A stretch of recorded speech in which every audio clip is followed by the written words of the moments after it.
Durasiin dhufee beekakoon qabdu yoon dadhabee kufee si qofa garuu. Harka fuunee kabajamtoota jaalatamtoota maatii Yoordii kan taatanii maqaa waaqayyootiin nagaan sin gaafadha. Kan jirtu nagaa keessanii annan jira galanni uumaa koof haa ta'u kan na eegee kan na tiksee yeroo kanaa fi sa'aatii kanaan nagee ameen. Akkasumallee immoo isa yaamannee ishiin kan biraan hafne deessuu waaqayyoo qulqulleettii dubaroo maaramee ulfinni kabajni ishii lafaa ta'uun ergamoota wareegamoota toloota raajota barsiisota akka waaqayyoon kennaa isaanii kenne hunduma isaanii ulfinni kabajni isaaniif haa ta'u isiniin jecha obboloota koo nagaan na bira jiru isin biras akka jiru amma abdiin qaba. Akkasumallee immoo ashamaa hordoftoonni amantii biraa harka fuunee jirtu isiniin jedha. Akkasuma immoo warroonni viidiyoo kee laayik sheer gootanii na jajjabeessaa jirtanii dhugaa dubbachuuf jennaan galatoomee ulfaadhaa. Wal jajjabeessuun keenya itti fufu yoo wal gargaarre yoo wal jajjabeessinee galma yaadne hin geenya. Waaqayyoon immoo gidduu keenya jaalala tokkummaa biyya keenya nagaa nuuf haa godhu jecha har'amee anatti kan gaafii tokko isinitti gaafii naa jedhee kana yaadee tokko isinii godhu dhufe. Egaa bulo tokko dhugaa dubbachuuf jennaan baay'ee gaafii natti ta'e yeroo dheeraadhaas immoo isa gocha kana keessan jiraachaa ture. Gochi kun baay'ee tokkotti na miidha ture. Garuu wanti hunduu sobaadha. Wanti hunduu yeroodhaaf afaaniin fakkeessan malee dhugaa wanta san keessa akka wanta san akka gocha jecha sanii gochaa namni tokkoyyuu namaaf hin godhu. Ani yeroo baay'ee jechuudha bara dheeraadhaaf yookiin immoo keessattuu jireenya biyya ormaa keessatti jechuudha. Bakka isuma dhugaa dubbachuuf jennaan baay'ee tokko namoota yeroo baay'ee nutti dhiyaatanii ani siin ala jiraachuu hin danda'u, siin addunyaa kanarra jiraachuu hin danda'u siin jedhanii ati jechuudha dhuguma namni kun anaan ala jireenya addunyaa kanarra hin jiraatu jettanii yaaddanii beektanii mee akka kiyya. Ani dhuguma jechuudha inni kofalchiisa barammoo yoon ilaalu dhuguma namni kun anaan ala hin jiraatu. Garuu soba dhugaa dubbachuuf jennaan namni kamiyyuu ni jiraata. Tarii tokko yoo ta'een alatti malee keessattuu immoo namoonni akkasiin jedha suni nama sobanii akkasiin jedhanidha. Jireenyi koo siidha, ati lubbuu kooti, ati hafuura kooti, siinan harganuu hin danda'u, ati agartuu kooti ni jedhan. Garuu soba agartuu isaatis miti. Osoon agartuu isaa deemaa akkam gaarii ture. Agartuun isaa bara waan gaariis waan badaas hin argiti. Dhuguma dubbachuuf jennaan ani kana keessa hin jiraachaa ture. Garuu namoonni akkasii sobanii si miidhuudhaaf yookiin immoo ati akka jecha san keessa jiraattu yookiin immoo ati akka sodaa san keessa jiraattu si godhan. Fakkeenyaaf yeroo fedha isaa sirraa barbaadu, yeroo qarshii sirraa barbaadu, yeroo waan rakkate sitti himachuuf deemu ilaalamii namoota tokko baay'ee sitti dhiyaatu waan tokko yoo sirraa barbaadu baay'ee si kabaju faayidaa sana sirraa argatutti jechuudha. Bareedu koo, lubbuu koo, dammatoo bakka baay'ee jedhamu. Garuu faayidaadhaaf yoo faayidaa isaa sirraa argatanu nagaan waaqayyootu ulfaata. Jecha haceen jedhe keessa gizee rakkoo shanna waammatee rakkoon dabaraan maaliif na dagatte akkas jechisan dhugaa nan dagadhe garuu jecha akkasiitti yoon hin dogongar. Gizee rakkoo shanna waammatee shakkoo rakkoon dabaraan maaliif na dagatte. So namoonni hunduu akkasuma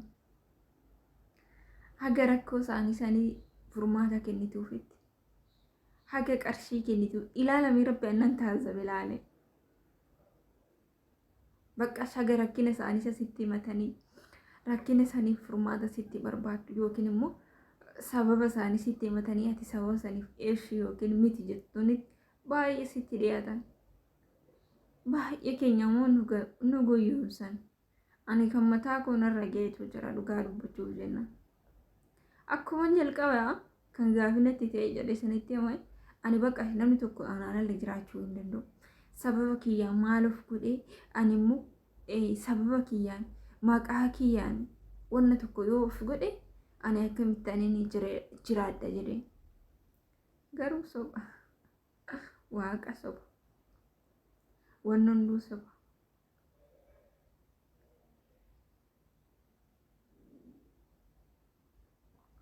ani baay'een taasifame dhugaa argitan namoota baay'een taasisan tokko tokko immoo yoo fedha isaa si barbaadu yookiin immoo yoo qarshii si gaafachuu barbaadu sobeen hanga waaqayyo sirriitti gadi bu'ee si gaafata si jala fiigee jechuudha.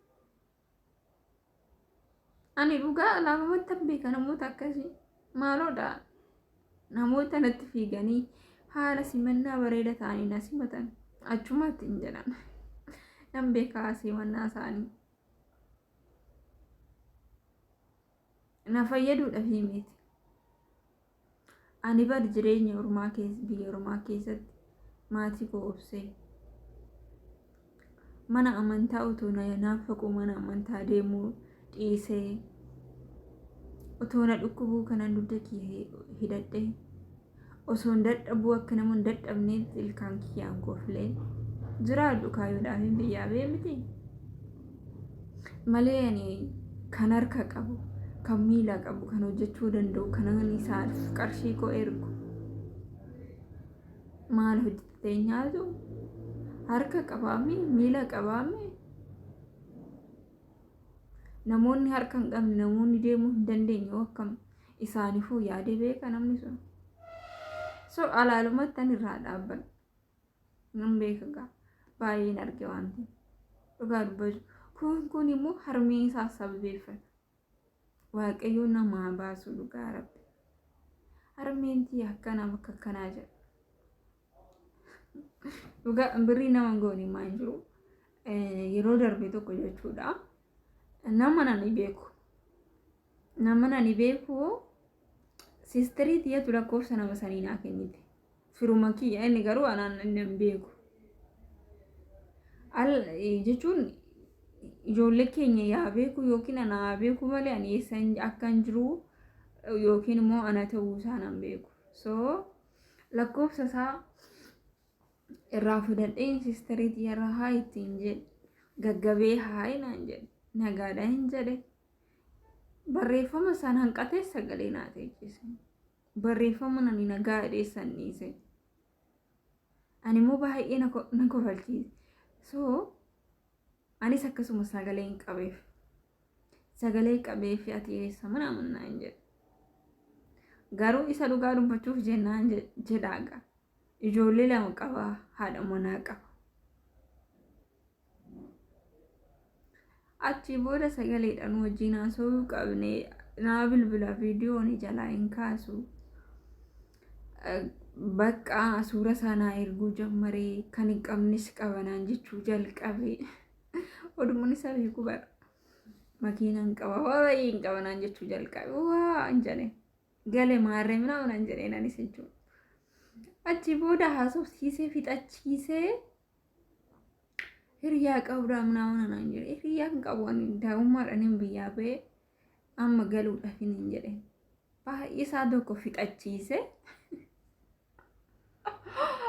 achi booda dhumarraa bari'anii nama akkanaati akkamitti akkana gootan jedhe dhugaa dubbachuuf jennaan sagaleen naaseechise san qarrazee otoon haadha manaasa sanna keechisi maal jette haati manaasa argitani kun hundi kan ta'u maaliif ree qarshii mee qarshiidha moo jireenyatu caala dhalatu caala ijoollee hin qabu naan jedhe garuu jireenya godhadhee wallolee naan jedhe otoo haadha manaa wajjin jiru bara otoo achi obboloonni kiyya dhaqanu isa beekanu yookiin isa arganu guyyaatti kan arganu inni garuu of shaffanii qabeenya hin qabne hin qabanaan jedhee ilaalaga anaan na attaallaluudha. Otoon dhugumaan nama isan beekne ta'anii gowwaan ta'e dhuguma inni nama akkanaatti inni makiina qaba inni jireenya qaba jedheen isaaf goggaa yookiin isa jaaladhatu. Kanaafuu baay'ee nama gaarramaa. Namoonni hunduu sobanii keessattuu jireenya biyya ormaa keessatti namoota jiraatan kan akkamitti qarshii gaafatanii dhugaa rabbii. Kan halagaa ormaatu dhiisi maatiin ofiitu yoo rakkatan tasa qaayyaaniiti nama gaafatan. Garuu akkasuma ana nagaarrama dhugaa waaqa jiraata. Kanaafuu obboloota kiyyaa ani akka yaada kiyyaatti namoota akkasitti isinitti simannaa isaa isin bareechee alaalumatti dhaabbadhaadhaan. Maaliif jennaan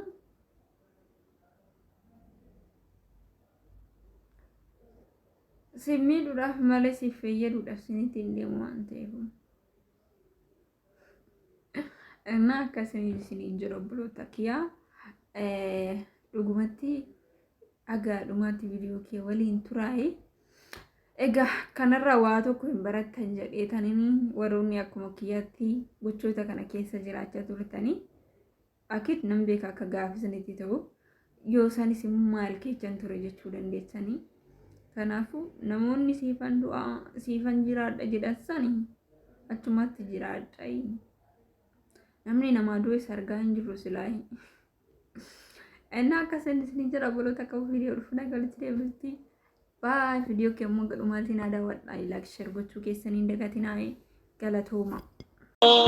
Durasiin asutee beekakoon qabdu yoon dadhabee kufee si qofa garuu.